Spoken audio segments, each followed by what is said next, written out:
gente. Look, we are almost done with season 5. And this is a conversation that I've been wanting to have for the longest time. And I'm so excited to have previous guests come back for it. And we have Ellie Osorno and Joe Delgado. Welcome, ladies. Hello, hello. This week we are talking about our uterine health journeys, our womb journeys. And if you don't know, if you haven't listened, I had a full hysterectomy recently in November of 2024. And when I was talking to Joe, it came up and she was saying that she had a hysterectomy as well. As you can see, we're both still young and beautiful if you're watching. But, this is such an important topic to be able to discuss. So, Ellie, with your background, you were like, hey, wait, are you going to do a podcast on this? I want to be part of it. And I was like, all right, let's do it. So, before we get into our stories, into our hysterectomy chisme, we always start with the wine. Ellie, what wine are you drinking today? So I don't know if you remember that it always is the random box, the mystery box. So this time it was a Sonoma Coast Pinot Noir from La Crema, I think, I believe. Oh, yeah. That one's actually, I like that one. I like La Crema. Never had it before, so It's it's good. my first time. Awesome. Yes. Yeah, I like that. And Joe, you're having your agua. Keep hydrated. I'm hydrating. Sorry, guys. And I have Para Wines 2023 Vino Blanco out of Oregon. So, salud, ladies. Let's see if Salud. Ooh, I got a good one that time. I should have definitely gone with the white because it's so hot outside, but I don't know. We're having, here in San Diego, we definitely get the May gray, June gloom. And so we're in here. Yeah, you guys get it. Yeah, and you're by the bay too, right? You're by the beach, yeah. And we're gloomy all month. Yes, I can't wait. If for people who don't know, Southern California summer doesn't really start. If you're inland, it's one thing, but coastal summer doesn't really start until July. Yep. Man. And we stay warm till like October. Yeah. Beautiful. So we're warm for us. It's not warm for us. Then we're like, hi. That's when my husband makes his money now that he's in HVAC, right? He doesn't get home till like 8 or 9 o'clock. But it's like 4 or 5 months of that. And then the rest of the time he's home at a very reasonable hour. But Ellie, I'm gonna go ahead and hand it over to you, girl. This is your show. Me and Joe are just here to share our stories. Oh, yeah. I love that. And I just kind of want to mention that, the first time that I was interviewing a podcast was actually with Jessica. And I hope some of you might have heard the show, but if you haven't, I would really recommend for, the listeners to go back and listen to that one because we were talking about hormones as well. We talked about PCOS and how it's not only, a hormonal disorder, but it's also a metabolic one that affects 5 to 10% of women during reproductive ages.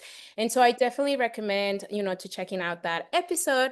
But today I am super excited because this is the first one for me in a different way. Now I'm going to be the one hosting the podcast and I'm very excited. Ooh. Because I'm honestly really honored just to take the role because, this is something that we're stepping into, something that doesn't get enough space, right? What it's really like to go through a hysterectomy. And while this isn't something that I've personally experienced, I've seen firsthand, through my work, how interconnected our hormonal and reproductive health journeys are and how much, this silent struggle often accompanies these big decisions. So whether it's made because of pain, trauma, or something else, these stories are not often talked about. So my goal today is really just simply to hold space and listen deeply and amplify these crucial stories. So Jessica, thank you so much for having me. And Joe, it's so nice to meet you.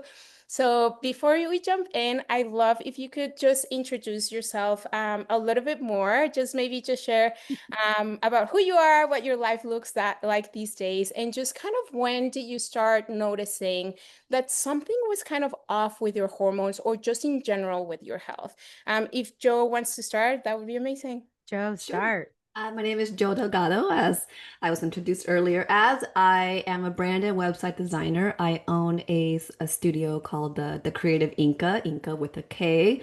The Inca because I am Peruvian. I was born in Peru and came to the States with my family when I was about 5 years old. And as far as my hormonal journey, I'd say my teenage years is when I began to notice things. But of course, especially back then, I'm 41, just full disclosure. So back then, there's a lot less information available than there is today. So, didn't really know that it was even hormones at first. And yeah, it just kind of kept escalating. I kept feeling off. I'm not going to go into all the details now, so I'm sure we're going to cover different questions, but just felt off and off. And of course, no one could figure out really what it was, or I was actually misdiagnosed quite a few times. And then eventually found a OB/GYN that really helped me get to the root of what's going on with me. And she really helped me on that journey and to really get to the root and figure it out. And my story ends, well, for now, with the hysterectomy, and I feel so much better, like health wise, overall, just everything feels much, much better and just like better than I felt, I think, my entire adult life, pretty much. Yeah, I love that. And thank you so much for sharing that with us because yes, we're definitely going to touch more on it, but something that you mentioned, it's really true, right? Like if right now we feel like there's not that much information, when we were in our teens, it was like Yeah. even less information. So it sounds like it was like a few years of just trying to figure out, not knowing really Hmm. what was going on with you or your health until you got to that point where you found someone who you really connected and it helped you figure out what was really happening. So I'm really excited to touch more on that. And just, Jessica, tell us a little bit more about your story because we also want to know. I know you both have hysterectomies, but I don't know if your journey was similar or different in ways. Yeah, so I started feeling, and now if you don't know me, you obviously haven't listened to the podcast. I'm the host of the Wine and Chisme podcast. No, my mine started when I was when I was a teenager as well. And I remember, I think it was between the summer between sixth and seventh grade when I got my first cycle. And I think it was fine for the first couple of years. And as soon as I hit high school, it was like, and I think it was already building, like I would get cramps, but it wasn't too horrible. And I would bleed, but it wasn't like I would bleed heavy, but it was like only for the first couple days and then it would trail off. Then, as soon as I got into high school, that changed. As soon as I got into high school, my cramps and like I couldn't do anything. Like I would be in class crying because they would be so bad. My bleeding, instead of being light for the first couple days, it would be heavy for the first couple days. It'd be heavy, like it would trail off. Like it would last a full week. Like it would be like 3, 4 days where it's really heavy. And then like a lighter version, but would really be like a regular period for anybody else, right? For a lot of people, not everybody else. Let me just clarify. So my periods would be like an entire week. Um, and I would struggle. I would struggle. My mom would let me stay home. It affected when I would go to work. I would like, and I was embarrassed about like asking my bosses, hey, I would just be like, oh, I don't feel good. I'm sick, whatever, because I just was so embarrassed about, yeah, I'm bleeding. I bled so much. I bled on my bed. And so I can't go to work today because I'm in so much pain. Um, until I got to a point where I just was like, you know what? I don't care anymore. Like, I'm not going to hide if I have a tampon in my hand because all of this is natural. All of this is whatever. But, the whole story leading to being hospitalized for a week in December of 2023, which led to everything of culminating in my hysterectomy of 2024. Thank you so much for sharing that with me. And I'm very curious to know because you mentioned how you noticed that shift, right? Before high school to once you started high school, how your period just got worse in terms of, pain, blood flow, and just like how it impacted your day to day, to the point that you had to call off, events, work, because I mean, totally understandable, right? Like if you're bleeding, you're having a heavy bleeding, you're in so much pain, like no one, I hope no one would expect you to just be continuing your day-to-day life, right? Sadly, that's something that happens. My question to you is, at what point, since you started noticing these symptoms, do you feel comfortable enough to be like, okay, this is not normal. I just gotta say my truth. And if I can't go to work today, that is what's going to happen. At what point do you get that empowerment? Because I don't think it's like necessarily confidence, more like that empowerment of like, this is something that I'm struggling. This is something that I need boundaries and I need to take, care of myself. And if I have to say no today, I have to say no. Honestly, it wasn't until my 40s. I mean, this was just recently that I when I moved to Dallas and I was there and I had an OBGYN, and I'm sure we'll get into like being heard and being, like all of that. But when I moved back in 2019, um, I became like and then yeah, when I moved back to San Diego 2019 at my job, it was just me and two guys. And awesome other Latinos, like I love them to death. They're freaking amazing. And I just be like, guys, I don't like, I bring my heating pad into work and I'm like, don't mess with me, guys. I'm not feeling good. So. But, and one was married and one was, he like, they didn't care that I said it. Like, I'm like, girl, I'm on my cycle. Don't even like, they knew when I brought in my heating pad, like, I wasn't feeling good. And we had the liberty and we had the flexibility to be able to work from home sometimes. So if I really wasn't feeling good, I would just stay and work from home. But not until I started working for the city and I was working for a council member here in San Diego was the first time I actually said the words where I talked to my boss, my then boss, and I was like, hey, my cycles get really bad, really heavy. I'm in a lot of pain. I will always try and come in, but if I will probably need to work from home at least one day a month because that one, possibly 2 days a month, depending on how much pain I was feeling. And he said, okay, I understand. Like he didn't argue with me. He didn't say anything. He just was like, all right, cool. I understand.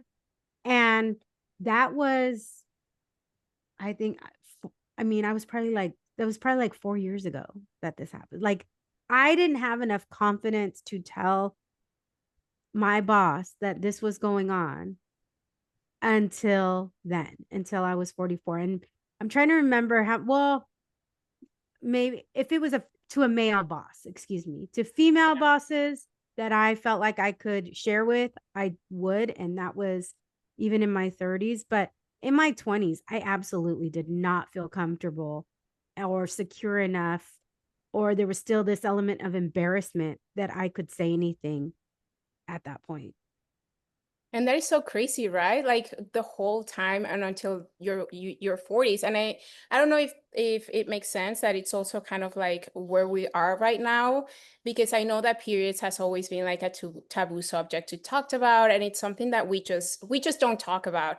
When I was diagnosed with PCOS and I told my mom, she's like, "Oh yeah, so many of your family members have PCOS," and we never talked about it. So it's something that is not often a point of conversation.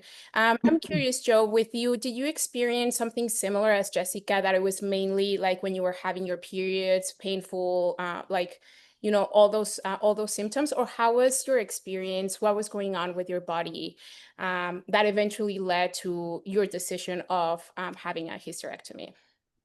So mine was a slightly different path. While I did have some heavy periods, it wasn't like insanely heavy as I have some friends that had. My problems were more so that I would have sharp cramping pains, not just during my period. It was also outside of that window. So it was almost like, surprise, here it is again, and it's not even during my period week or whatever. So that began, I would say, in my late 20s, that kind of sharp cramping pain that would happen throughout the month, not just during my menstrual week. That and struggles with my like weight loss, even though I'm doing all the right things, etc. So my issues were kind of multi-tiered. It is definitely, so I'll lead up to it, but I mine began from like endometriosis, having a laparoscopy to get that officially diagnosed because there's no official way to do it otherwise. And turns out, yes, I do have endometriosis. She removed it and had it tested and to confirm, yes, it's endometriosis. Um, so that was my path. That was causing my like insane pain was the endometriosis because it was not just on my uterus, it was also like in other areas like on the walls and whatever. So she did remove quite a bit of it, and I thought my issues were, yay, I was solved. But no, it was so that led to me having adenomyosis, which if people don't know what that is, it's basically the progressive growing of your uterus over time. And there's no cure for it, of course, unless aside from removing the uterus, which is what ultimately led me to have a hysterectomy. So that was kind of just short story my path as far as at work. So I had just random pains and I honestly would just suck it up. I never, 'cause I've been on my own business for 4.5 years now. So before that, when I did work in offices or, in corporate and agency, I sadly just sucked it up. Like I never got to the point that, Jessica got to where she felt comfortable enough. And, like I never sadly got to that point. I was still like, oh no, this is like taboo. I'm not gonna tell my male boss this. So I just like, would sit at my desk and like brace for impact if it was happening. And, so I never got to that point in the workplace. I mean, I work for myself. So, now I could just be like, all right, well, peace out for the day. You're like, I Uh, need a day off. yeah, talk to myself about it. So, I love You're that. like, that's kind of I'm like, telling my boss I'm taking the rest of the day off. yeah. So, in short, that's kind of my path. And like I mentioned, it's multi-tiered. So, endometriosis, but I also have another condition, an incurable condition that I'll dive into later on. Um, but anyway, that was my path in short. And I'm really curious, Joe, just for the listeners, because I feel like sometimes we really don't understand pain. Pain is very, people feel pain very differently. And a lot of the times, in our communities, Black and Brown communities, we've been always in that sense of like, oh, it's not that painful, right? Like you just need like Advil type of thing. And But you in just suck it reality, up. yeah, Yeah. or you just suck it up, right? But in reality, the pain that you guys must have been feeling was really, really, intense pain. So if we could like put it on a scale from 1 to 10, 10 being the worst pain that you've ever had, Joe, like where would that pain be when you just suddenly would feel these like cramp shooting pain? 9. I mean, I guess it's hard to gauge because I've never been through, for example, I don't have children, so I've never been through childbirth to compare that to, Mhm. but I'm guessing it's close. I would say 9. Like it was truly like debilitating. Like I would have to like basically clam up, like to just brace for impact, and as you call it. Yeah, it was pretty bad. They're like sharp and sudden. For me, that's how it was. And what would happen when you would tell your practitioners about it? Because I mean, a 9 out of 10, like I think about a 10 and I'm like, Yeah. in the hospital, like I'm just like I mean, put I'm not going to dive into every single practitioner, but I would say yeah. one of times I was misdiagnosed with hypothyroidism. They thought that that's what was causing everything, because it is in my family. Like my mom and sister have it, um, and I did get tested my thyroid levels, and I think I was on the cusp maybe, but she took it as like, yes, you have it for sure. And I was like, put on medication. And I was on it for, I'm gonna say 2, 3 years without feeling better at all. Like I felt the same. And I'm like, why am I on this medication? But anyway, I kept at it because I was like, oh, I have it. My mom and sister have it. I must. Um, but then I got laid off from one of my jobs. So I was in between jobs, so I didn't have health insurance for that, like I want to say like a 3 to 4 month period. So I stopped cold turkey taking that medication, which I know is not a good idea, but I did it anyway. But I felt fine, which is crazy. So I felt like I got off the medication like cold turkey and I stopped taking it. when I got health insurance again, I went to go see my general doctor and I was like, hey, I'm back. I'm like, can you write me a prescription for my thyroid medication? I stopped taking it like, at that point, it's like 5 months ago. And he's like, what? He's like, you're not supposed to stop it taking a cold turkey. Are you okay? Did you feel okay? I'm like, I feel fine. He's like, that's odd. He's like, most people that have thyroid problems and they stop cold turkey, they have like severe side effects. So anyway, they retested my thyroid levels and turns out he's like your thyroid levels are fine and considering you've been off the medication for this long, it's out of your system. So he, did not feel like I don't. She's like, you should go see an endocrinologist just in case. He's like, but I'm not gonna write the prescription if your thyroid levels are fine. So anyway, I'm taking it as I was misdiagnosed, or she was quick to be like, oh no, it's thyroidism. So yeah, that's kind of my journey with that. Just kind of being misdiagnosed or being brushed off was a common thing too with previous practitioners until I finally, and now again, it's just me doing self-research and looking into like my symptoms and what are other women talking about and feeling. And that's kind of when I found out about endometriosis. And I'm like, I have a lot of those symptoms. And then I kept reading that you wanna find someone that has experience with, excuse me, with endometriosis and not just like not every OBGYN does. Um, so many will claim they do, so but you want to see like how many surgeries have they done, how many, so I found a great OBGYN and she has been amazing in helping me find like the root cause of things and getting it all figured out. So it was until her that, which was not until like how old was I? When I first had my laparoscopy, I want to say it was mid 30s. And then I had my hysterectomy 2 years ago. So yeah, it's been quite a journey of not being listened to for a long time, or people, just kind of brushing you off like, oh no, it's this, or oh no, it's that, or just not really listening. Yeah, and I think it goes back to until you experience it, like Yeah. it's And kind of I think many times also like they put you on some whatever medication or tell you to do XYZ and then and I still feel the same and I come back and tell them like I don't feel any different. Like I'm still going through the symptoms I was having and they're kind of, they don't want to hear that. Many don't. Some like I found one that finally listened to me, but yeah, I think that was a common thing as the years went on not finding a doctor that would listen. And I definitely want to touch base on that and a little bit later of how are you able to find the practitioner, and also what do you give your practitioner so they would see and be like, okay, this is not normal, let's figure it out, and then you getting that proper endometriosis diagnosis, because a lot of the times that is one of those diagnoses that it's really hard because of what Joe mentioned, right? Like really the gold standard to know that you have endometriosis is a laparoscopy. So it's kind of like already an invasive procedure Mhm. in those terms. So I definitely want to touch more based on that of like, did you provide, journaling, or what was it that you gave your practitioner so they would be, okay, we got to figure this out type of thing. But I'm really curious, Jessica, were you experiencing also, in addition to the heavy blood flow, like pain as well? Like, was it that debilitating pain, kind of what Joe mentioned, or was your pain a little bit different and it was more like the blood flow that was impacting your quality of life? Oh, it was both. It was both. I mean, I wouldn't it was like I couldn't I if there was something that had to happen, and I played sports. I was a cheerleader and I played softball in high school. So I was constantly doing stuff. By the time so I did notice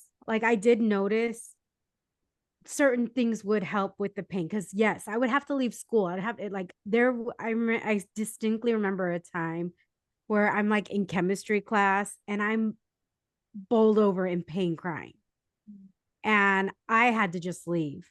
And I called my mom and I'm like, I have to leave. I mean, and I started bleeding immensely heavy. So it felt like the what I always compared it to is like I had little men in my abdomen with jackhammers. Mm. That's like, because it was stabbing. It was like a stabbing, and I would feel it in my abdomen and in my back. And it would just be, yeah, it would be debilitating. And then once I got into, I think my late teens, when I had my own insurance, for a long time, I got on Depo-Provera because I was like, I don't want to have a period. Like, I don't want to have a period because I was so miserable, and it really affected my life. It when I was in pain, or when I couldn't concentrate because I was in so much pain. And it's kind of I guess a good and bad thing when you have that, because like you said, like, we suck it up most of the time, right? Anything happens, we're like, oh, it's not that bad, it doesn't feel bad. I'm like, whatever. So for me, it had to be super bad, but at the same time, if something really happened, which is what we'll talk about later, which in my case did, I was like, oh, it's fine until I have to land in the hospital. So it was a combination of both. And then I found out, my mom was okay with me and my sisters getting on birth control because she used to have heavy periods. But Mm. by far, out of my mom and my sisters, I was like, mine was so much severe. And then find out all of these other issues. And I do want to go back to just being heard, like Joe said, because I did in my 20s. I was like, I'm going to go see a female OBGYN because they'll listen to me. They'll listen to me. And when I told my OBGYN, look, I have a family history of fibroids. My mom's had a hysterectomy. My tias have had a hysterectomy. I've had cousins who had hysterectomies. Like, I just want to make sure it's okay. And then you're being told, well, you're young, you're healthy, you're probably fine. Like, we'll cross that bridge when we come to it. And it's so frustrating because now everything else that I've had to go through could have been avoided if she would have taken me seriously at that time. I mean, I don't know. I'll never know. But just the fact that I wasn't taken seriously and my concerns weren't voiced, or my concerns weren't heard, they were voiced, but they weren't heard, was something that I think I carried with me for a really long time, because it was really frustrating. Because I'm thinking, if this woman isn't listening to me, who else is going to listen to me? And I think it also goes back to, you were going with a real concern. You mentioned your family history, how this has been an issue, and then, it's like, we'll deal with it when we have to deal with it. And it's just like, but I'm wanting to deal with it right now, right? Like, that's why I'm I'm like, coming I have to deal here, with it like, now. This is what's you happening know, now, right? Yeah. So, yeah. okay, cool. So I just suffer. Got it. Yeah, like, Yeah, okay. exactly. Yeah, it's typical. With PCOS, it's also the same. It's like, come back when you want to get pregnant, but it's like, why can I not start working right now in my teens if there's things that are not feeling like that's how it should be feeling? And so I'm super curious, Jessica, just to kind of give that sense to the listener as well, on a scale from 1 to 10, 10 being the worst pain that you've ever felt, what was your pain like? I mean, as soon as you told me like little workers that are like literally there, I'm like, okay, that is painful. But if you could put it on a number, like, what was your pain like?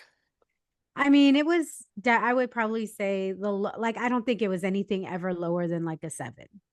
It was always a 7 or above. And I would get random pains between cycles too. So those were like the 7s, where it's just like, oh, all right. And then it was just like a few seconds, and then you move on, versus when I was on it, when I was on my cycle, I was a 9 or a 10. I mean, I would say 9. I wasn't a 10 probably till I got admitted to the hospital and I couldn't walk. I mean, yeah. And I probably would be that's a 12, right? Yeah, Like, I know. It's right. Wine break. Time to refill that glass and come back for more wine and has. And chisme. because of the same thing, right? Like, when you haven't been hurt for so long and you have to deal with this pain, your body gets used to a threshold of pain. So what your 9 must be like, it probably is like my 12 or 13, because you've already been dealing for so many years with this chronic pain that your threshold kind of like changes, right? And so Mhm. I'm really curious for both of you, because you've mentioned really how it has impacted in the business, or like in your jobs. But I'm really curious, when you were in this journey before you got the hysterectomy, what other areas of your life was being impacted by having this pain and having all the symptoms that you were going? Whoever wants to go Joe, first. I'll let you start.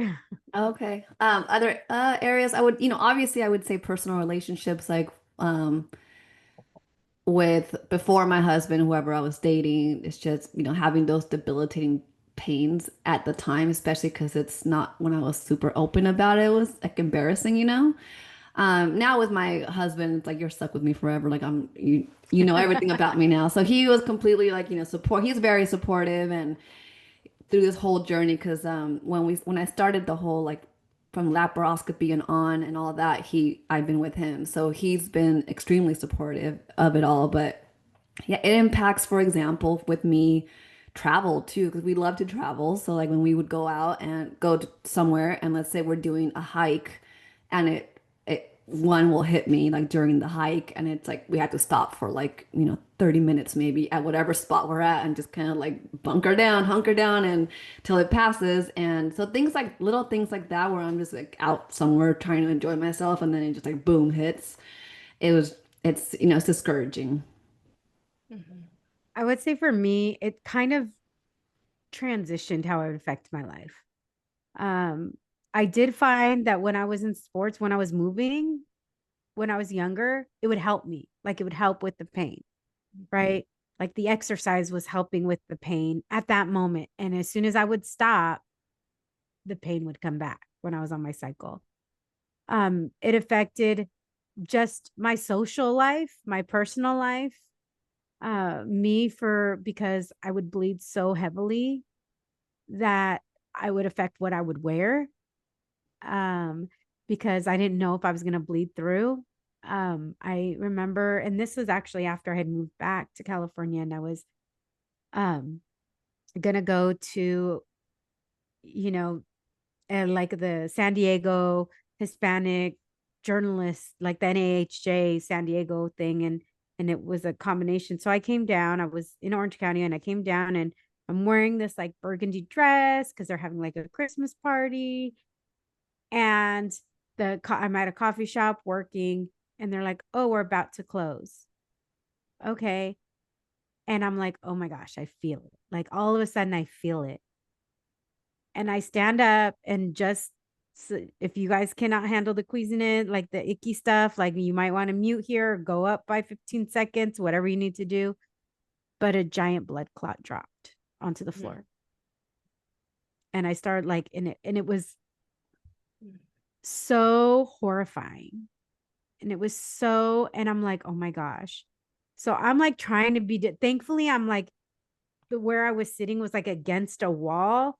So here I am, like trying to be as discreet as possible to clean up, because, and then I look at myself and I have this big giant stain on the back of my dress. So I'm having to like go to Target, go to Old Navy, get something to wear and get like, tampons and everything because it wasn't at that time, I'd actually joined a clinical study on fibroids.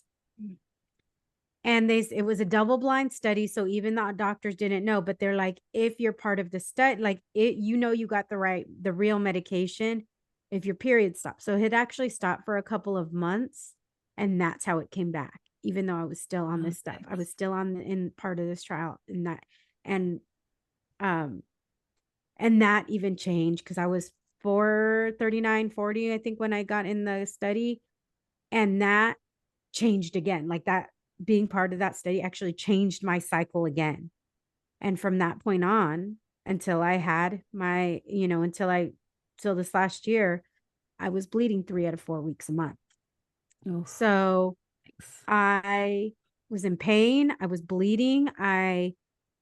So it really affected every aspect of my life, affected my personal life, affected just my confidence of going out. It affected again, like what I was like, it literally crept into every single aspect of my life. I couldn't do anything without wondering if I was going to have if I was going to have a gushing episode. And it was really horrible. I'm not gonna lie. And I'm even when me and my husband started dating, like 3 weeks into it, he came over and I'm answering my door in like shorts and a tank top and my hair in a chongo. And I'm like, I'm on my cycle, just so you know, this is how it is. This is how it is. Welcome. Welcome. And now he's my husband.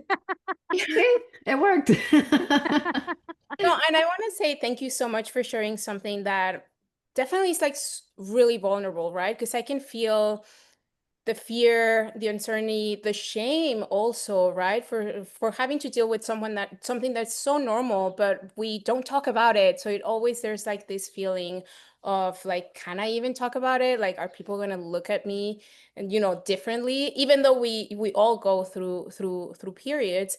And especially with you, Jessica, I think it was hard. Like the challenging part of it was that every time was different.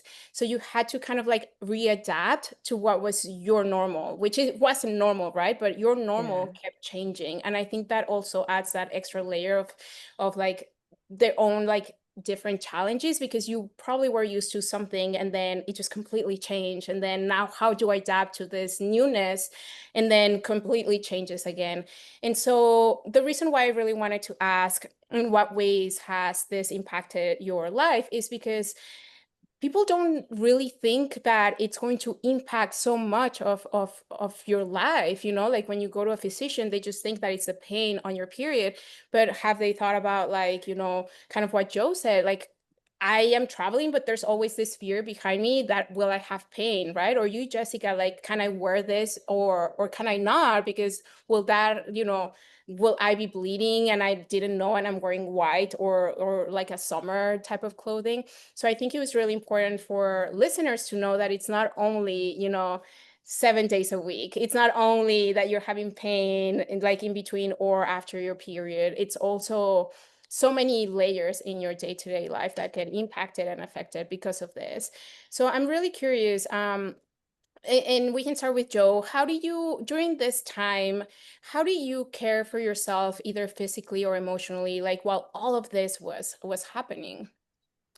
I've always been one to, well, especially as I got older, I would say like late 20s and on, to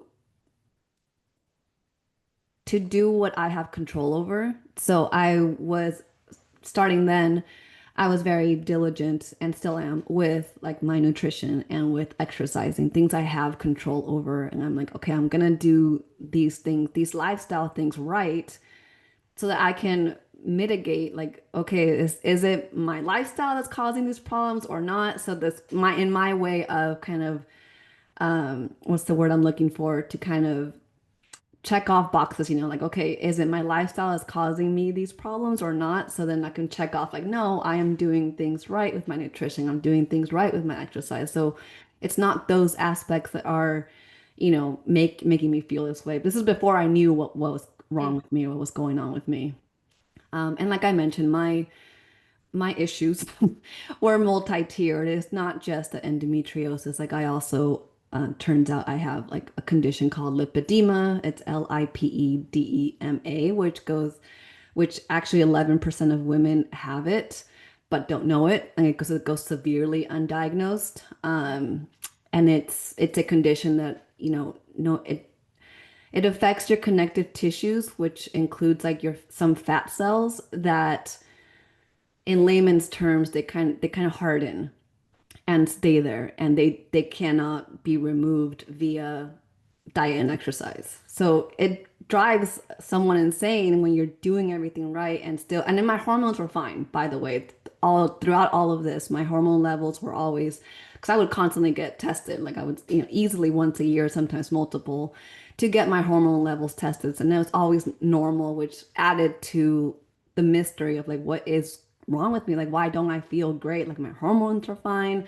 All of these tests, blood work comes back fine. Like my cholesterol is fine. All of that, like tip top shape with my blood work, but I couldn't lose weight. I was still dealing with like all the pain that came with the endometriosis. So I kind of had multi-tiered conditions that kind of all just culminated.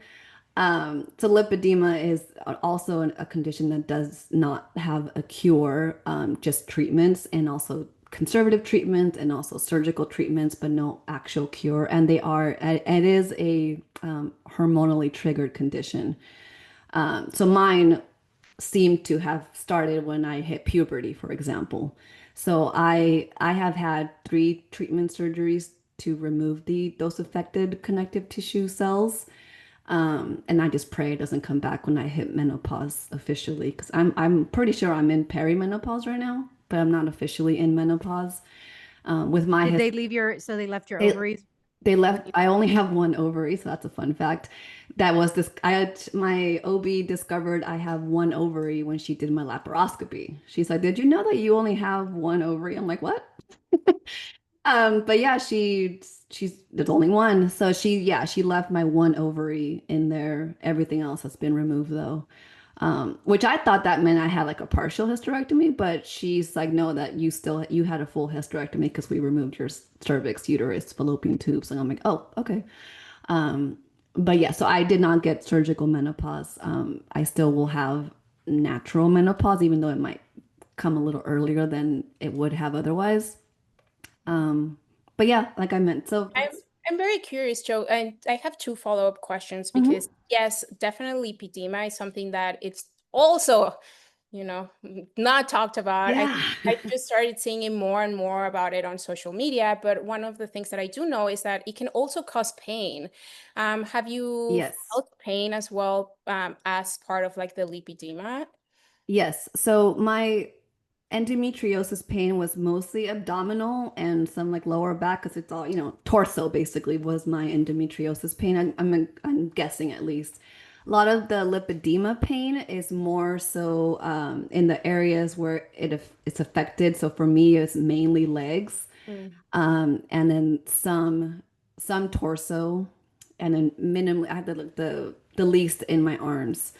The condition, it's once you look into it, which is I again found it doing my own research and finding the symptoms, and I'm like, this is me again. And I found a clinician or a doctor who specializes in it. And of course it's a bit like an hour away from me. And I went to go get officially clinically diagnosed and confirmed I was at the time early stage 2.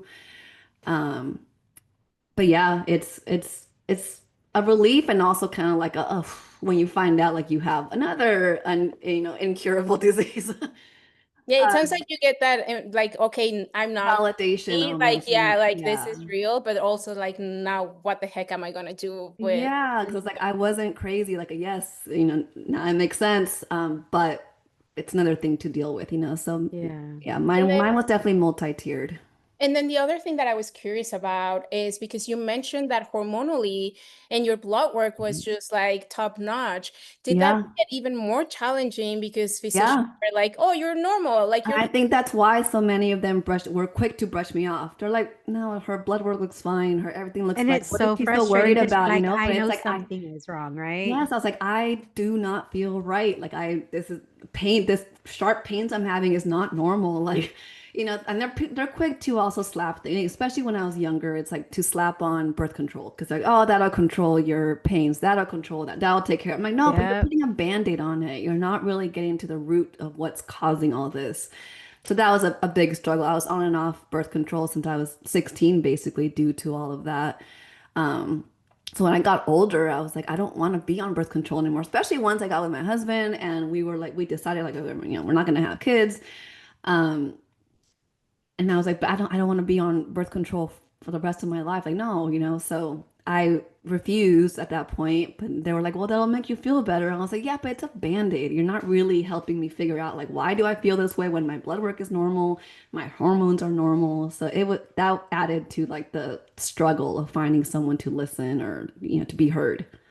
Cause they made me feel like I was crazy. hmm. Yeah, because you keep bringing it up and bringing it up, and they're like brushing you off because it's like you're normal. But is it like, am I really normal? Like, is this normal? Like, Yeah, what am I and then experiencing? also with the weight loss factor, like they probably think like, oh, she probably thinks that she's doing everything right, but she's really not. That's probably what they're like thinking in their head, like, oh, well, they're there, you'll be okay. And it's like it's Yeah. very annoying to deal with. And I'm like, no, It, I'm not crazy, I swear. Joe, let me ask you a quick question because Yeah. I found this and I would appreciate it and get beyond frustrated at the same time because I shared a little bit on social media of what I was going through. And everybody has their own idea of what, oh, you should do that. And I'm thinking, Mhm. do you not think that I've done all these things. I'm just trying to share so people know that they are not alone. And this is my experience. But it's so frustrating when people who've never gone through it think they know what you need to do, or their experience is very different. Maybe like ours experiences, we had hysterectomies Yeah. for very different reasons, Yeah. right? I'm not going to sit here and be like, oh, I might be like, girl, if you want me to go to the doctor with you and yell at your doctor, I'm gonna go with you. But I'm not gonna say, oh, do this, try this, this works for Yeah. like that. How That would often drive have me. you said That that? yes, that happened. It was also sadly why it prevented me from really like in my on my platform saying anything is because the replies come in of like, oh, but did you try XYZ? And it's like, no, I never thought of that. Sorry, like And they don't really realize that probably yeah, you they are the mean most well. well-versed, but that you guys are the most well-versed in the topic because you've had to go through it on your own, try to figure it out on Yeah. your own. You've had to do your own research. Like Joe, you literally got yourself diagnosed with endometriosis and lipedema and then went Yeah. to the actual diagnosis. Like, of course, you know about the topic, you know the things that you've been doing. And Yeah. so I can definitely understand how frustrating it must feel because it just kind of goes back to, oh, like maybe you're not doing enough, when you Hmm. are doing enough. It's just you haven't And gotten they mean well when they say these things, but still, it's like you have no idea like the journey I've been on to get to Yeah. this point. I like would that get Tia, mad, right? but That I get so frustrated Yeah. because I'm like, do you not think that I'm trying to take care of myself? Do you think that I like being in pain? You know, basically I mean, at the end, it was basically all month. I rarely had a day that I wasn't in pain. Yeah. You think that I like that? Like, of course I'm going to the doctor. Of course I'm trying to figure out what's going on. And then for me, it ended up being way more than I mean, I already knew because of my family history, even though I wasn't officially diagnosed with fibroids. I was like, I know I have fibroids. I know it. Hmm. Um, and like I said, for family history and all the other things. But then when you go in and find out all these other things are wrong with you, you're like, Yay. damn. And I'm really curious, Jessica, because I know that you mentioned that for you in your teens, movement was really helpful, but while you were doing the movement, like once you stopped moving, then the pain would go back in. How throughout all of your transitionings in like or seasonalities of how your period and your pain changed, um, what was it that you did to take care for yourself, either physically or emotionally, while all of this, was going on? I think I don't know if I really took care of especially when I was younger, if I emotionally took care of myself. I'm not gonna lie. I think that I'm the oldest daughter, and as much as my mom understood, there were still things that had to be done that I had to help with. So if I was really in pain, then my parents would leave me alone and just let me kind of be in bed and be that way. But um you know, I had the same issue. Like, first of all, I'm not meant to be like really thin. That's not my body type. I have a very much more of an athletic body type. I have, you know, really strong legs and uh just from softball and cheer and everything. But the thing is I would still try and do something. I would try as I got older, I was like, what can I do? Especially when I was on my cycle. So I would do yoga, I would stretch, I would like, there's yoga while for period pain. And like as soon as I would find these things, these are things that I would try and do during to help alleviate it. And it would sometimes help for a little bit, sometimes it wouldn't help, but at least I knew I was trying to do something for myself. As I got older, I started taking care of myself more emotionally because as I'm very extroverted. I like and I would just be like, you know what? This is just my time. I would just kind of close myself off during that time. And as it got worse, then that became worse. And then it became I wasn't taking care of myself emotionally. I was just like retreating because I was in so much pain. And I don't think I and there would be times where I would literally be curled up and be like, God, why are you doing this to me? Just just make this go away. Please. Like I would actually plead that I could get a hysterectomy. because my pain was that bad the last probably 7 to 10 years of me before even having a hysterectomy. I was in so much pain. I was in such dire straits that I would just be like, just take, please, please, just can I just get something done? And I don't know if I was really It's in. crazy how much pushback women get when they request something like this. I mean, obviously you would sign it all away and like, you make sure like you agree to it, that you're of Yeah. sound mind. Like, what is the big pushback if it's something that would seriously help you and like make you feel better? And I don't understand the pushback. Oh, you're gonna have regrets if you want children, but I'm like, yeah, but you gotta weigh things out. And Yeah. I'm of sound mind. Like, I can sign this away. It's fine, I You know what, don't the understand the even pushback. crazier, I totally agree, Joe. And the crazier thing is now like once I had my hysterectomy, I probably wasn't going to be able to have kids anyways, because so with everything that happened, I was at a fundraiser, and I'm just going to share this part, like what kind of led even more into that. So I was at a fundraiser for the nonprofit I actually work at now, and was volunteering. And this was on a Saturday. Everything was great. Went home.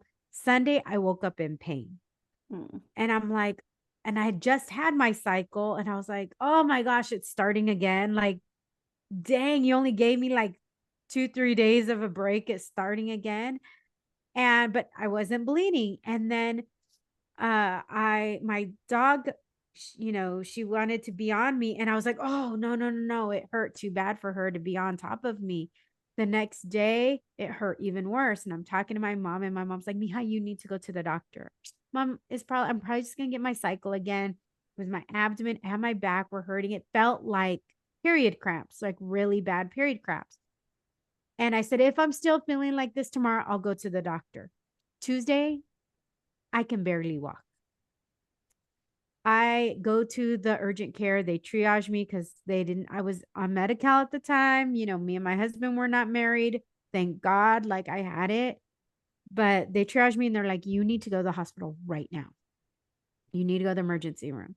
So I'm like, we got to go to the emergency room. My husband takes me to the emergency room. They're thinking maybe I have gallstones, appendicitis. They're trying to figure out. They give me morphine because I'm in so much pain, and it didn't work.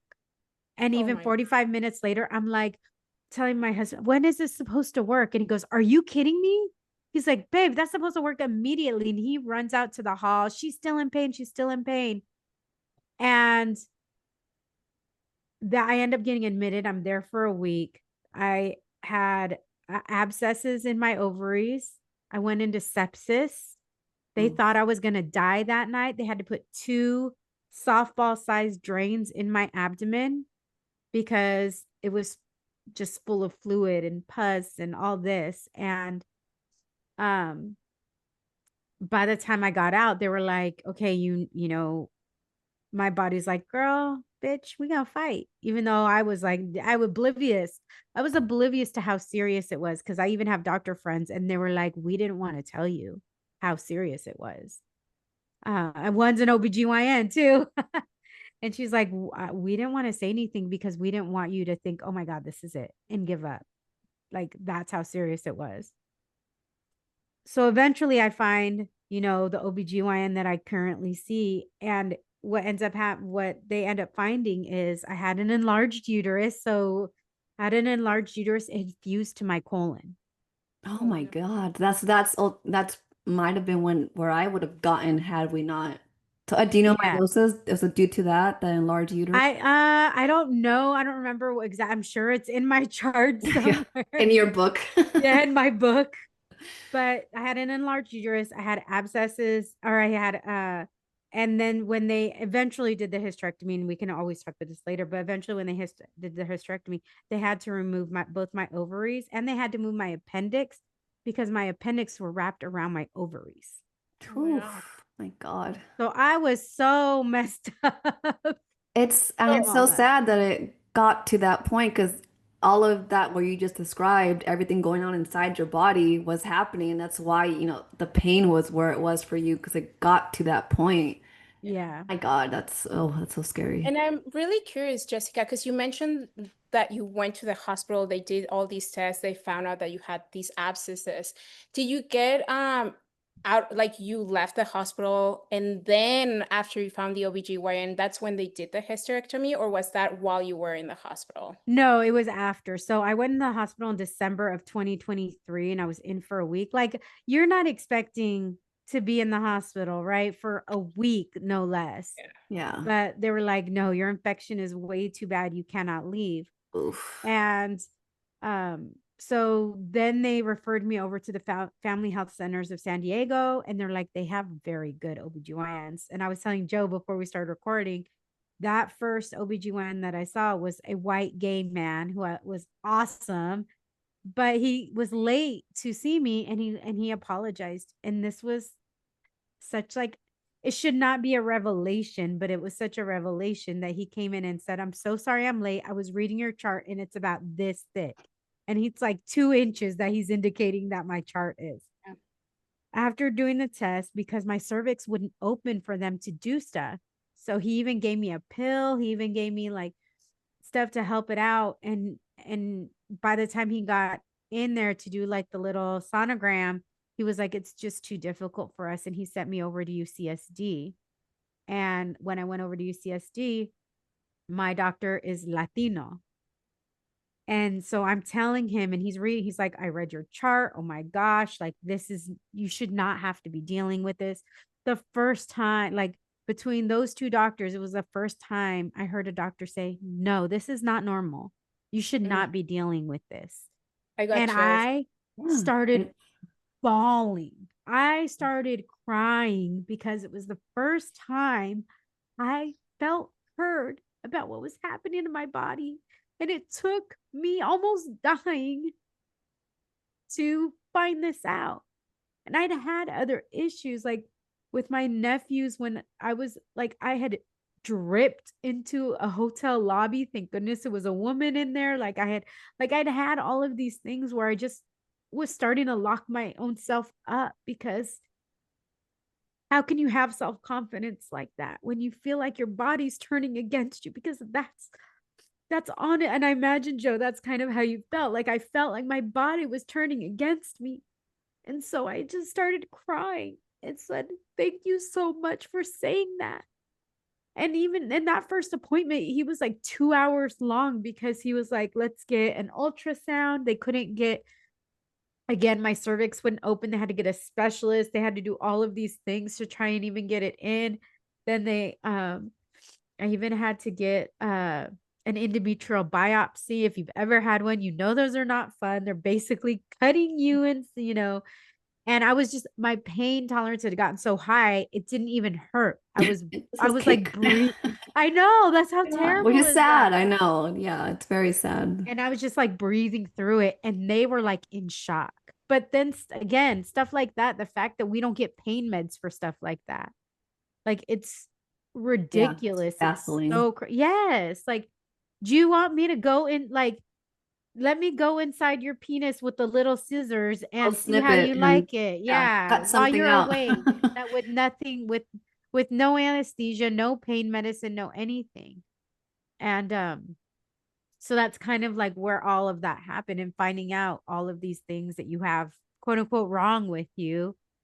It becomes very overwhelming. And the day you have a doctor that tells you this is not normal, you should not be suffering, it's like you can breathe. Like an enormous weight off your shoulders, huh? That's how I felt, like figuring things out. And I feel like I would have gotten to where you got to had I not found my doctor that helped me, well, two doctors technically, in the time that I did.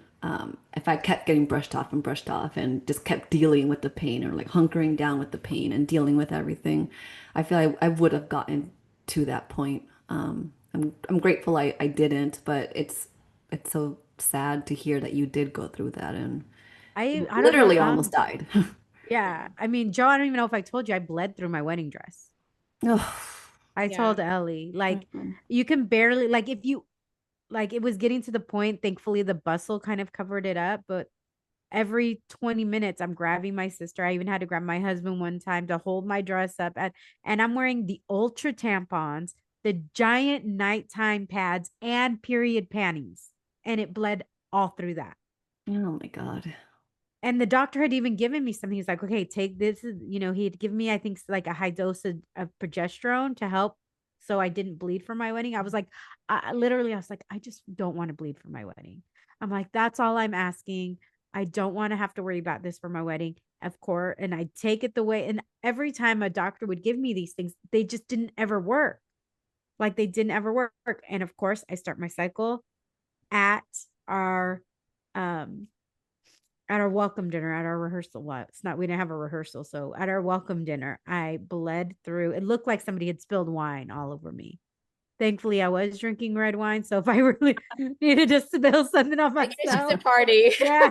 Woo, we just had so much fun. But yeah, it was so embarrassing because I was wearing like a tan skirt Yeah. because I thought that the medicine, like I put, I just Too much trust in it. too much trust in the. Why do you have trust issues? Yeah. Right? I can't And even trust the damn medicine. and honestly, it sounds like, like while both of you were going through all of these things that were happening in your body, it also seems also like you were in this like flight or flight mode of like almost like this survival mode because you're feeling so many things. Your body feels like it's working against you. Then you're going to tell your concerns and you're not being heard. So it's just like, okay, I have to go back to the scrambling board because I'm still feeling these symptoms, but I'm not being heard. And so the moment that, someone comes here and it's like, this is not normal, it almost feels like everything shattered, all the strength that all the barriers that you had like shatter. If like, okay, now I'm safe, like he or this person gets it. Like finally, I'm going to get some answers.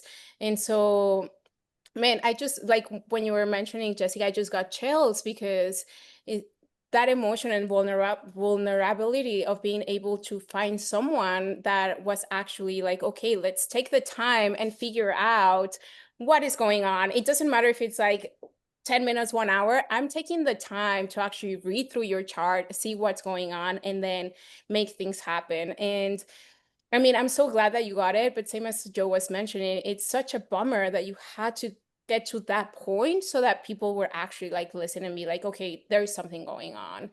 Um, so I'm really just curious because I don't know how much time we have left, but I really would love to hear from both of you.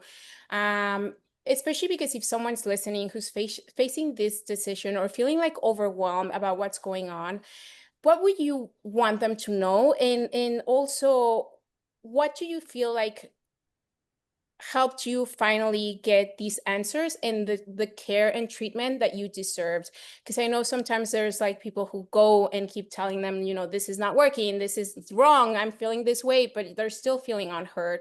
So was there anything that like you guys did differently that actually helped to get that diagnosed or feeling more heard by your practitioner? Should I go first? I will say I noticed a difference as soon as my doctors weren't white. I know that sounds really terrible to say, but it's the truth. Yeah. The doctors in the hospital, most of them were Indian, like of Indian descent, or and they were like, you're going through this, no, this isn't right. Like they were on top of it in the hospital. I will say this, anybody I was heard from came from communities of color. If they didn't, like, that's something that I've noticed and reflected on, because I was like, is that what I want to see, or is that really what happened? Right.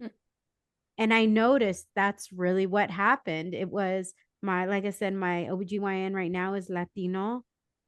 He, is like, I don't want you. And he straight out was like, I don't ever want you to feel like you can't tell me anything. I don't want you to ever feel like I'm not going to listen to you. And he established that trust with me, over a year ago, with that first appointment being like 2 hours long, because he wanted to find out some information. Like he was like, no, we're going to start getting to the bottom of this. And the OBGYN that I had right before him, like I said, he was a gay man. He was white, but he was a gay man as well. And he was like, I'm here to listen. And so to me, if you ask your practitioner, your clinician, your doctor, what if you're asking them something and they don't instantly like address it, I think that's a red flag. Mhm. What do What you was think, the Joe? original question? I don't remember. Oh, just if there was like something, as you were going through it, if there was something that helped you kind of get those answers, like, because I know Oh, that gotcha. you got misdiagnosed a bunch of times, you weren't feeling Yeah. so did you Um, do something differently that allow you to have, a physician that really hurt you and was like, we need to figure out what's going on? For me, it was a combination of finding my voice and standing up for myself, and not when someone says, like, when a doctor tries to brush me off, and me standing up for myself and being like, no, like, this is not normal for me to feel this way. And it took me a long time to get to that point. Before I would, when they say like, oh no, it's probably just this, or oh, maybe just try this, and like send me on my way, like I'd be like, okay, I go try it, and still the same, so I was a lot more passive, I think, before. So I think that's a big thing, is to really advocate for yourself and speak up and not be afraid to, hey, like, even if you're under insurance, like, you're still paying them in a way, like they're Yeah. paid to come see you and like treat you to make you feel better, and not just throw band-aids at you, So I think speaking up for yourself is important, and finding your voice. That combined for me with also doing my own research, or like my symptoms and everything, and finding fellow women that are experiencing or have experienced those same symptoms, and kind of where they're at, which is interesting to navigate, because I have found some through like Facebook groups, and then also, as far as my research goes, it's like Reddit is a big one, Yeah. like, in finding women that have, are experiencing the same things, and what did they do? And those things for me helped a lot, especially in this day and age of like information everywhere, like it's so much easier to find information.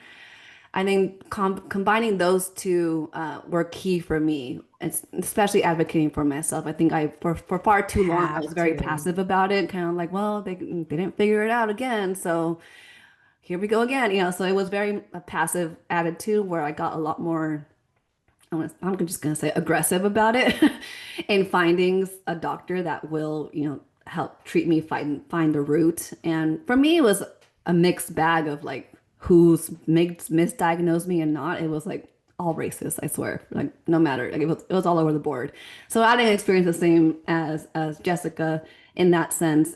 For me, like, all kinds of people misdiagnosed me or like brushed me off. And my OBGYN, like I was telling you before we went live, was like, oh, she's the best, and she's leaving, she's closing her practice. She's doing a fellowship, I think, in Utah or something. So she's gonna work with that. And I'm like, uh-huh, now I have to find someone else. So I'm really sad that she's leaving. And she's the one that did my laparoscopy. She did my hysterectomy, and she's just always been very open and willing to listen.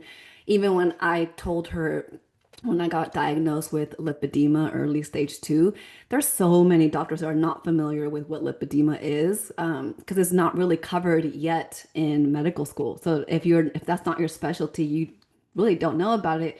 And another reason why, like, I was like, oh, bless you, is because she was open to doing her own research about it. She's like, I'm not familiar with what that is, but I'll go look into it now.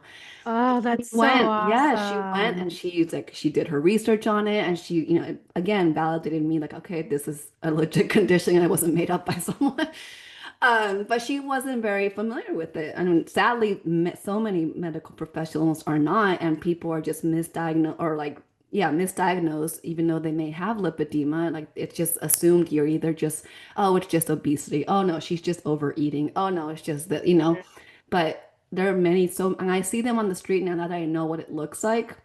I see so many women on the street. I'm like, oh, I wonder if she knows that she has lipedema, because you can visually see it. It's a different body type. One of the visual cues, at least. There's many like internal things you feel, but visually you can also see it. So anyway, that was for me the two things, is like advocating for myself, and I already forgot what the second one was. The community one? Yes. Yeah, Yeah. finding Yeah. fellow women who have like gone through things, whether it's Facebook groups or Reddit, and then looking into what they're saying and like finding my research that way about my symptoms and like, okay, what's happening with me that's mysterious? Why do I feel this way? And that's what helped me get to my diagnosis. Joe, Yeah. you're so on the money. I'm sorry, No, Ellie. you're Like in regards to advocating for yourself, because I was constantly asking questions. I was constantly like, what about this? What about this? What about this? Sometimes I was heard, sometimes I wasn't. And I think when you're not, that's become, I also have, I'm very, very, very fortunate to have the support system that I have because one of my really good friends is an OBGYN. My sister's a nurse practitioner. So, what during those times where because there was a period a long period of time where I didn't have any insurance at all, and so I couldn't go, right? I couldn't go Yeah, to that the makes it a doctor. lot I harder. couldn't, and it makes To when you're in that, specialists. yeah. So I was kind of relying. I was very like I know a lot of people don't have. I mean now, oh my gosh, so many people in like my sister's married. My sister, a nurse practitioner, her husband is an ICU doctor. My brother-in-law's an ER doctor. One of my good, like I got medical professionals around me all the time, but still, those are not the first people I go to. I want to be able to, you know, I'm lucky because my sister will look up information. She can access other people to say, hey, this is what my sister's going through, what's happening. I was really, really fortunate. I'm still very fortunate because of that. But I would say just kind of piggybacking on Joe, like the number one thing is speak up for yourself. I know in our community we have this tendency to revere doctors and I just was gonna okay, say you that. you say that, okay, no problem. Then you say Yeah. that, that's what it is. But Mhm. if it doesn't feel right, push, push Push because or go somewhere else in my yeah, in or go somewhere else. don't stick with it because like, oh, they're a doctor and they're like, no, go somewhere else then and find someone that will listen to you. That was my thing. It's like for a while I stuck with what was there, I'm like, Yeah. oh, I guess they can't figure it out, And but then you're like, oh, then I I don't want really to go to another doctor, then have to yeah. explain The this whole all over process. again and Yeah. start all over. But you Yeah. know what? It's worth starting over to figure out Hmm. what's going on. Your health is more important than starting over. Yeah, and honestly, what you guys both said, like if we were able to summarize it, I think is one, finding a community, which is key. Like Joe found it, on Reddit, Facebook groups that were kind of helping her figure out what was going on. And Jessica, you had the support system from your family members, who are more delved into some of the medical topics. So I think having that community of support system was key. The other thing is advocating for yourself because it is true, right? Like in our communities, we have church and doctors as like the almighty. And if they say something, that's what it is. And we never like are like, no. So it's really important to advocate for ourselves, especially in our community. And then the third one that you mentioned, Jessica, that I loved is that if if you say a concern and they just kind of brush it off and not talk about it, like that's a red flag. It doesn't mean that they have to go through it in the session, but at least make a remark of like, okay, I got that you're feeling this way. Let's touch base on the next session because this is important to talk about it. And if they don't do that, then it's like kind of like going in and out of the ear. That's kind of like a red flag. And as Joe said, like you don't have to stay with that person. Yes, it might be like more of like doing it, but Yeah. you're going to find, as you guys did, right? You found your OBGYNs, you found your people who are really supportive and empower you. And now you are really feeling in such an other like level compared to how you were feeling because you had community, you advocated for yourself, you changed doctors if needed, and you didn't allow yourself to just be like, this is what it is. You were like, okay, I need to figure out that because this is not what it is. This is not normal. And I think that's amazing. And we, as women, we have to talk more about these topics because we really don't talk about it.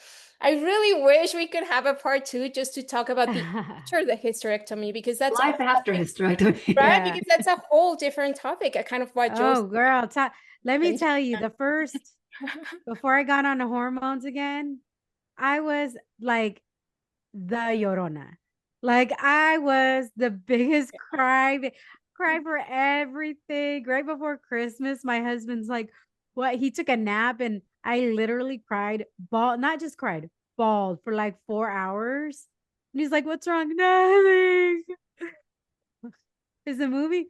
No, the movie is fine. Do you know what you're crying? No. Because I did. I'm full menopause now. Like Which is because that's I also went to important to talk about, right? Because you guys both had different experience getting to the hysterectomy, but also the after is very different. Kind of Joe said, like she didn't have a surgical hysterectomy. Yeah, I mean a surgical Menopause. menopause. Yeah, and Jessica, you did. So that is also a different journey that you guys are going through, even though you had a similar procedure, right? Mhm. So man, I do want to ask you, Joe, because I didn't touch base on this, and I think it's really important. Was there like a specific moment or timeline that when it really like hit you, kind of like this is the decision that I have to make? Because I know that you mentioned you were diagnosed with the endometriosis, they did the laparoscopy, but then other things started happening with the adenomyosis, and I think that's when your physician was like, okay, we need to do something about it. Was that like the point, or what was it? No, so actually she wasn't the one. So this is my great amazing doctor, Dr. Sonia Rebellis, by the way. Oh, we should look. So I had the laparoscopy, if confirmed endometriosis, got it removed. Like, so that's another thing in case anyone is thinking they might have endometriosis, is in my deep research is I found that you also want to find a surgeon that will excise the endometriosis and not do ablation. Because you don't want them to just burn it off and like call it a day and just say, yeah, you had endometriosis and we burned it. It's like, no, you want them Oh, to Joe, I ex found out I had endometriosis after my hysterectomy too. See?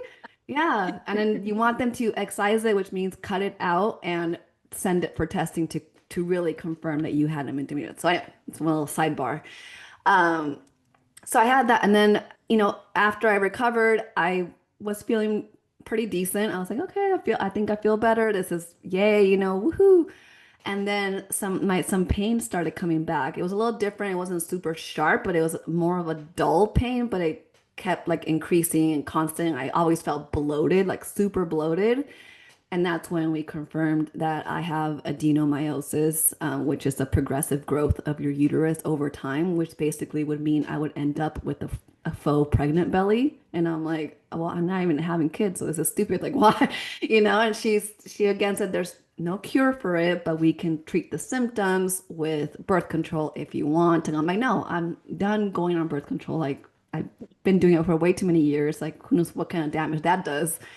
Um, so I was the one that asked her, I'm like, considering it's my uterus that's progressively growing out of control, because she confirmed that it had already grown, I forget, like X percentage since the last time we measured via ultrasound and all that.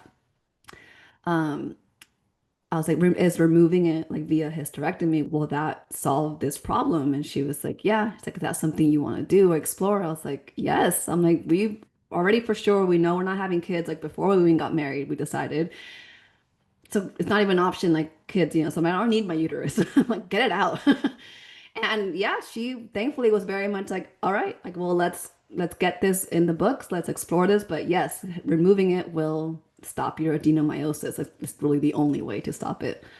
So that's when I said like, yes, let's do it, and she agreed. Joe, I have a question for you Mhm. because my husband and I, he had already had grown kids, and I was always of the mindset of if it happens, it happens. That's if it doesn't, I'm fine. And when we got together, he was like, I don't want any more kids. And I didn't think twice. I was like, okay, yeah, no problem.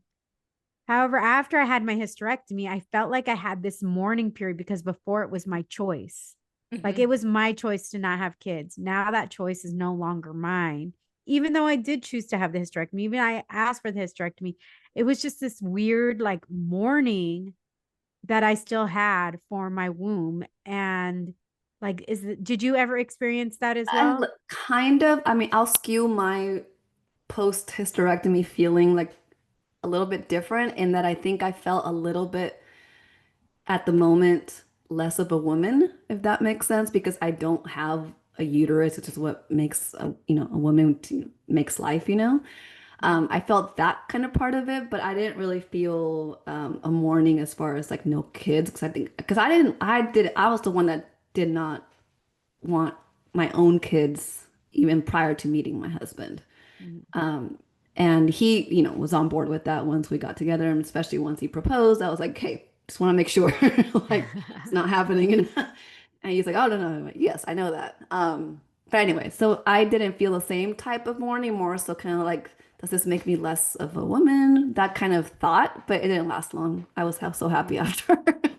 I mean, that outweighs everything. Like just Yeah, the it's just fact that feeling so much better overall. And I since the hysterectomy, I yeah, have felt so much better. And between that and getting my lipedema treatment surgeries, like I haven't felt this good in my entire adult life, even part of my teenage life, because I was, you know, going through Wow. some stuff there. It's like night and day, like Yeah, completely and I'm even my body's just responding, I yes. think overall, like different it's way. almost like a reset because I'm down 40 pounds since beginning of August of last year, um, which is when I had around the time when I had my last, or hopefully last, lipedema treatment surgery. So since then, I think my body's kind of just like reset itself. That's what it feels like at least, and my body's actually responding to things that I'm doing for it in the way it's supposed to. Yeah. Maybe that's what I was, but I definitely had like I that. I do want to mention though, Jessica, sorry for cutting you No, off no, because no. when you mentioned that part, I know we're talking more about the, hysterectomy, but with PCOS, that's kind of like a similar, and I definitely related to you because my choice has always been to not have kids.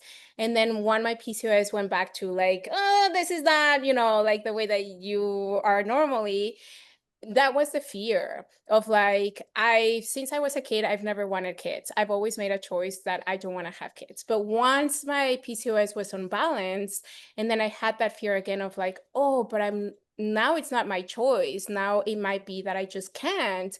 And so that was really, it was very challenging because it's this weird of like, but I don't want to have kids. But then why am I feeling Exactly. sad about wanting to have kids? Because I never chose it and I still don't want to choose it. Something I that's out of think your that, control, it can be yeah. bothersome. And I Yes. think it kind of goes back to what Joe was saying. Maybe there's a part of us that's like, feels like, are we not like you're struggling with our womanhood because Yes. we no longer have that anymore.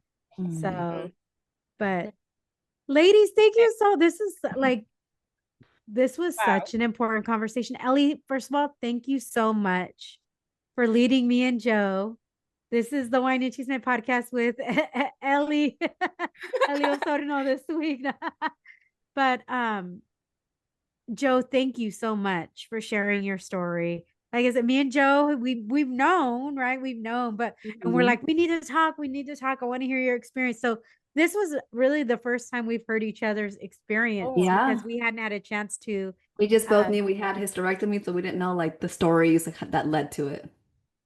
oh, and now wow. we That's do. insane. I mean, honestly, I feel like not right now, but it would be really cool to do, a part two of the after, because I think that's also uncharted territory in some sort of way. Like, I think this whole process of just women's health, it's not really talked about. We're just basically starting to scratch Yeah. the surface. And so the I was after, just talking with before we started recording with Jessica about that, and that so many of the studies that have medical studies that have been done in basically all of, you know, this whole entire millennia is based on males. yeah, And they they just literally assume started in the and 90s. yes, and they just assumed like it's the same for females. So that there's so many studies that have not been done specifically on women, and they just with the Yep. assumption that we operate the same. I'm gonna say no. Well, we have like a 28-day cycle, while men have a 1 day cycle. Like Literally. let's say like 1 day. Yeah, it's like, very different. So different. So I'm honestly, thank you so much for having me as like a guest, even though it's the hosting. But it's really important to elevate these stories and have them, heard more streamlined, especially in our communities, because I think it's something that we don't talk about. We feel shame about, we feel, uncertain about. And I just, talking about it, I have one of my clients who's struggling with these types of pain. And she just mentioned, like, my period pain is like someone's cutting my legs and sewing them back over. And it's like, when you have those descriptive ways of describing pain, this is not normal, right? And she's been told so many times that that's normal. I'm like, this is not normal. So Yeah. being able to hear your story, Jessica, and your story, Joe, really, I think it helps bring more awareness. And also the part that I loved is that you guys were like, yes, we gotta advocate for ourselves. Yes, if you don't like it, say no, because that's what we gotta do, you know? So many times we've just been in the back burner, and now it's the time to be like, this is not my normal. What are we gonna do about it? Yes, Yeah. absolutely. You ladies are amazing. I'm so, and you know what? I was thinking at the beginning, I'm like, we have three Latinas who were born in three different countries. Oh, We have yeah. Mexico, Peru, and the US, like Woo. all here, but we're all still here, continue to support one another and love on one another and advocate for one another. So I'm so appreciative of both of you being here and having this conversation because like you said, Ellie, it's very, very, very important. So until next time, mi gente. Bye. Bye. Hola, mi gente. Thank you for listening to this episode of the Wine and Chisme podcast. If you would like to hear more wine and more chisme, make sure to hit that subscribe button. Saludos.